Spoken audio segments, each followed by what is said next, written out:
ഇന്ന് റിപ്പയറിങ്ങിനായിട്ട് കിട്ടിയിട്ടുള്ളത് സാംസങ്ങിൻ്റെ S24 എന്നുള്ള ഈ ഒരു മോഡലാണ്. ഡെഡ് കണ്ടീഷനിലാണ് കിട്ടിയിട്ടുള്ളത്. ഇത് ഓൾറെഡി സാംസങ്ങിൻ്റെ സർവീസ് സെൻറ്ററിലൊക്കെ കൊടുത്തിട്ടുണ്ട് എന്ന് പറഞ്ഞിട്ടുണ്ടായിരുന്നു. അപ്പോൾ അവിടുന്ന് അത് വാറണ്ടിയിൽ ഇൻക്ലൂഡഡ് ആവില്ല എന്ന് പറഞ്ഞിട്ട് റിട്ടേൺ ആക്കിയൊരു ഫോണാണ്. അപ്പോൾ ഇത് ഏകദേശം ഒരു 3 മാസം മുമ്പ് വെള്ളം കയറിയിട്ടുണ്ടായിരുന്നു എന്ന് പറഞ്ഞിട്ടുണ്ട്. വേറെ പ്രത്യേകിച്ച് ഒന്നും പറഞ്ഞിട്ടില്ല. പിന്നെ ഉപയോഗിച്ചുകൊണ്ടിരിക്കുമ്പോൾ ജസ്റ്റ് ഓഫായി, ഇതാണ് പറഞ്ഞിട്ടുണ്ടായിരുന്നത്. അപ്പോൾ എന്തായാലും നമുക്കിതൊന്ന് കഴിച്ചിട്ട് എന്താണ് കണ്ടീഷൻ എന്നുള്ളതൊക്കെ ജസ്റ്റ് ഒന്ന് നോക്കി നോക്കാം. ഓക്കെ, അപ്പോൾ ആദ്യം തന്നെ നമുക്ക് ഈ ഫോൺ ഓപ്പൺ ആക്കുന്നതിന് മുമ്പ് ഇതിൻ്റെ ചാർജിങ്ങിൻ്റെ ഒരു കണ്ടീഷൻ എന്താണെന്നുള്ളത് ജസ്റ്റ് ഒന്ന് നോക്കി നോക്കാം. ഓക്കെ, അപ്പോൾ ചാർജർ കണക്ട് ചെയ്യുമ്പോൾ പ്രത്യേകിച്ച് റീഡിംഗ് ഒന്നും നമുക്ക് ഈ ഒരു മീറ്ററിൽ കാണാൻ കഴിയുന്നില്ല. അതായത് ചാർജ് കയറുന്നില്ല, അല്ലെങ്കിൽ അതുമായി ബന്ധപ്പെട്ട സർക്യൂട്ടിൽ എന്തൊക്കെയോ ഇഷ്യൂസ് ഉണ്ട്, അത് ഉറപ്പാണ്. ഇനി നമുക്ക് പവർ സപ്ലൈൻ്റെ റീഡിംഗ് ഒന്ന് നോക്കാം. അപ്പോൾ ഫോൺ കംപ്ലീറ്റ് ഓപ്പൺ ആക്കിയിട്ടുണ്ട്. നമുക്ക് ആ ബോർഡ് മാത്രം ഉപയോഗിച്ചുകൊണ്ട് എന്ത് ചെയ്യാം, പവർ സപ്ലൈ മീറ്ററിൻ്റെ ആ ഒരു റീഡിംഗ് എന്താണെന്നുള്ളത് ജസ്റ്റ് ഒന്ന് നോക്കി നോക്കാം. ഓക്കെ, അപ്പോൾ പവർ സപ്ലൈ മീറ്റർ കണക്ട് ചെയ്തിട്ടുണ്ട്. നമുക്ക് പവർ സ്വിച്ച് പ്രസ് ചെയ്ത് നോക്കാം എന്താണ് അവസ്ഥ എന്നുള്ളത്. അപ്പോൾ കണക്ട് ചെയ്യുമ്പോൾ തന്നെ ഓട്ടോ റീഡിങ് ഒരു 2 ഒക്കെ എടുക്കുന്നുണ്ട് കേട്ടോ. പിന്നെ ഇതാണ് കണ്ടീഷൻ, ഒരു 53ലേക്ക് ജസ്റ്റ് അങ്ങ് ജമ്പ് ചെയ്യാണ്. പിന്നെ അവിടെ നിന്ന് കുറച്ച് കഴിയുമ്പോൾ വീണ്ടും അത് 0യിലേക്ക് വരികയാണ്.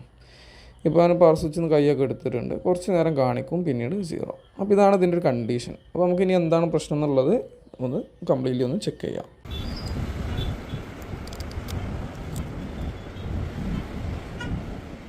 അപ്പോൾ ആദ്യം മൈക്രോസ്കോപ്പിൽ ജസ്റ്റ് ഒന്ന് മൊത്തത്തിലൊന്ന് നോക്കുകയാണ് ചെയ്യുന്നത്, എന്തെങ്കിലും പ്രോബ്ലം ഉണ്ടോ. അപ്പോൾ നമുക്ക് ഈ ഒരു ഭാഗത്ത് കുറച്ച് ഫംഗസ് കാണാം. അപ്പോൾ ഇത് ഓൾറെഡി വെള്ളം കയറിയതാണെന്ന് പറഞ്ഞിട്ടുണ്ടായിരുന്നു. അതുകൊണ്ട് തന്നെ ആ ഒരു ഏരിയയിൽ നമുക്ക് ഫംഗസ് കാണാൻ കഴിയുന്നുണ്ട്. ഓക്കെ, അപ്പോൾ ഇത് സാംസങ്ങിൻ്റെ സർവീസ് സെൻറ്ററിൽ കൊടുത്തിട്ടുണ്ടെങ്കിൽ പോലും എന്ത് ചെയ്തില്ല, ക്ലീനിങ്ങോ കാര്യങ്ങളോ ചെയ്തിട്ടില്ല എന്നാണ് തോന്നുന്നത്. കാരണം അതിൽ നമുക്ക് ഫംഗസും കാര്യങ്ങളൊക്കെ കാണാൻ കഴിയുന്നുണ്ട്. ഓക്കെ, ഇനി നമുക്ക് ചെയ്യേണ്ടത് ഇത് ഈ ഏരിയയിലോ അല്ലെങ്കിൽ മറ്റേതൊരു ഏരിയയിലോ ഷോർട്ട് ഉണ്ടോ എന്നുള്ളതാണ്.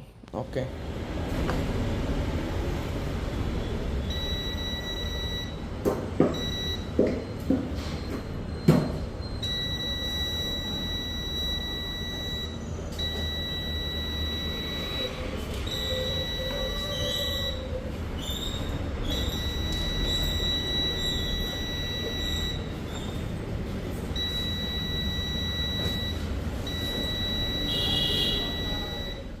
അങ്ങനെ ചെക്ക് ചെയ്ത് നോക്കിയപ്പോൾ ഒരു 3 കപ്പാസിറ്റർ നമുക്ക് ഈ ഒരു ഭാഗത്ത് കാണാൻ കഴിയുന്നുണ്ട്. അപ്പോൾ ഈ ഒരു ഭാഗത്ത് ഷീൽഡ് റിമൂവ് ചെയ്തിട്ടുണ്ടായിരുന്നു.